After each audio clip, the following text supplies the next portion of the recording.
Well, it's 2 days after the election, and yesterday I had a really hard time trying to pinpoint why I don't think I've ever felt more heartbroken and hopeless as I do now. There have been a lot of times in my life when I've been disappointed, when I've been depressed, when I've been angry, but I have never felt these things to the depth that I felt yesterday. But I gave it some thought, and I think I figured it out. The reason I'm so heartbroken, destroyed, and absolutely disgusted with the results of this election is that it invalidates everything I have ever been taught about how I should live my life and everything I've tried to teach my kids. So it's an absolute betrayal to realize at 57 years of age that when it comes really down to it, over half of this country really doesn't value the notions of being kind, being generous, loving your neighbor, being accepting, having empathy, showing understanding, being truthful, being ethical in business, being sensible and level-headed, not being a bully, not being selfish, and not being a total asshole. And because I've been taught these things my entire life, it's really easy for me to see that Donald Trump is a vile and despicable human being. He exhibits everything that I have been taught to set my sights against in order to be a good, functioning member of society. But now, over half our country supports this person and believes that he's the one who's going to make America great. Well, hey, here's a secret.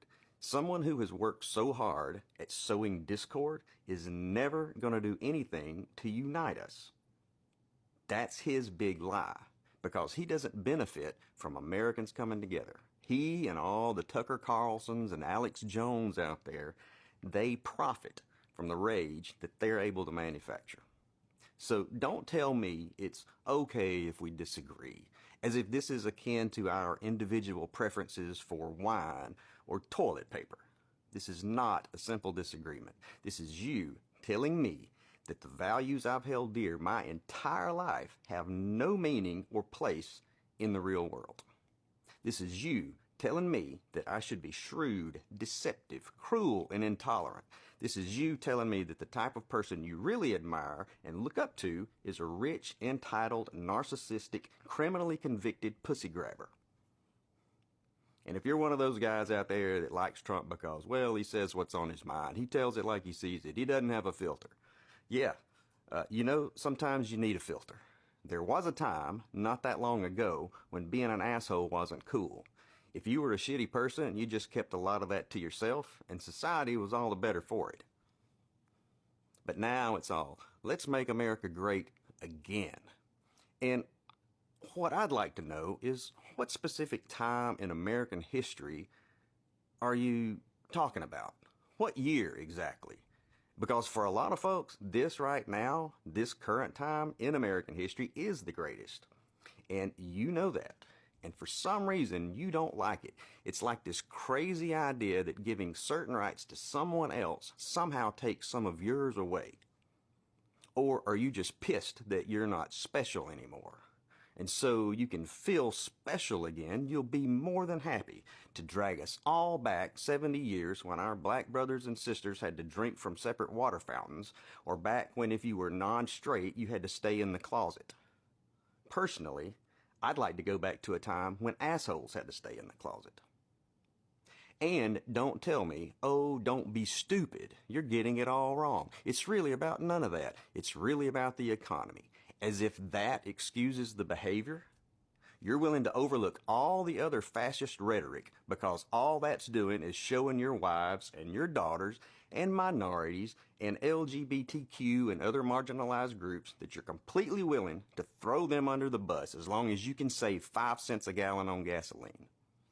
Did your stock portfolio get a bump yesterday? Well, good for you. Maybe you can sit offshore on your new boat and watch this country burn to the ground. The reality is that as a country, we had the opportunity to take the high road, to stand for something higher than our basest instincts, to stand for equality and fairness, to stand for the overall good of everyone. but over half of y'all kept us from taking it. And the whole world was watching. And you know who else was watching? Your non-white friends, your non-straight friends, your wives, your kids, your daughters. So to anyone who actually does claim to value those higher ideals, you know, the ones I mentioned earlier, the ones we were taught as kids in Sunday school. Yeah, Christians, remember Sunday school? If you claim to hold any of those same values, but are at the very same time enamored with Trump and perfectly pleased with the outcome of the election, me and millions like me deserve a fucking explanation. Well, it's 2 days after the election, and yesterday